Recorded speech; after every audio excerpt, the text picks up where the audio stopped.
मैं श्याम मोहन त्रिपाठी अपने सभी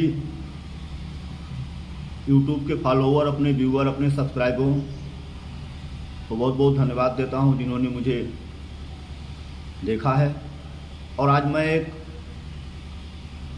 रामायण के ऊपर एक छोटे से प्रसंग के साथ आप लोगों के बीच में उपस्थित हुआ हूं। यह प्रसंग भगवान राम के विवाह के समय का है। भगवान राम जनकपुर में जाते हैं और वहाँ महाराज जनक जी ने अपनी पुत्री का स्वयंवर रखा है और स्वयंवर की शर्त है कि जो भगवान शिव के धनुष पर प्रत्यंचा चढ़ाएगा उसी के साथ सीता जी का विवाह किया जाएगा। उस स्वयंवर में बड़े दूर दूर से राजा महाराजा आए हुए, एक से एक वीर प्रतापी, लेकिन किसी से भी वह शिव का धनुष तस से मस तक नहीं हुआ। और लास्ट में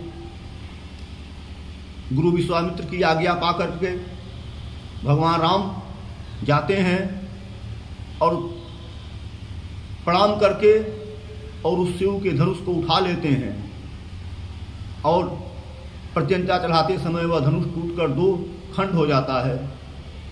और उसके बाद माता जानकी प्रभु का वरण करती हैं। उसके बाद विवाह का शुभ मुहूर्त निकाला जाता है और उसके संबंध में महाराज जनक के द्वारा दशरथ जी को सूचना भेजी जाती है। और यहाँ से महाराज दशरथ जी पूरी बारात को लेकर के, अपनी चतुरंगड़ी सेना के साथ बारात को लेकर के और मिथिलापुरी महाराज जनक के यहाँ पहुँच जाते हैं। और जो ही महाराज जनक सुनते हैं कि राजा दशरथ का आगमन हो रहा है, वह पूरी अपनी बारातियों के साथ आ रहे हैं, तो महाराज जनक जी राजा दशरथ का स्वागत करने के लिए दौड़ पड़ते हैं।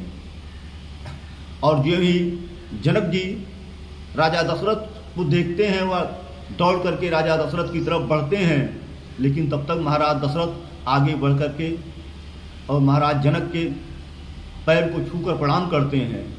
और जब राजा दशरथ महाराज जनक के पैरों को छूकर प्रणाम करते हैं तो महाराज जनक हाथ जोड़ लेते हैं, कहते हैं, अरे आप श्रेष्ठ हैं, आप वर पक्ष हैं, आप वर के पिता हैं और यह शोभा नहीं देता है, यह तो कन्या के पिता का काम है और यह मेरा धर्म है कि मैं आपके पैरों को छूऊं। तो महाराज दशरथ कहते हैं कि आप तो बड़े ज्ञानी हैं, आप तो विदेह हैं, तो मुझे एक प्रश्न का उत्तर दीजिए कि या देने वाला बड़ा होता है या लेने वाला बड़ा होता है।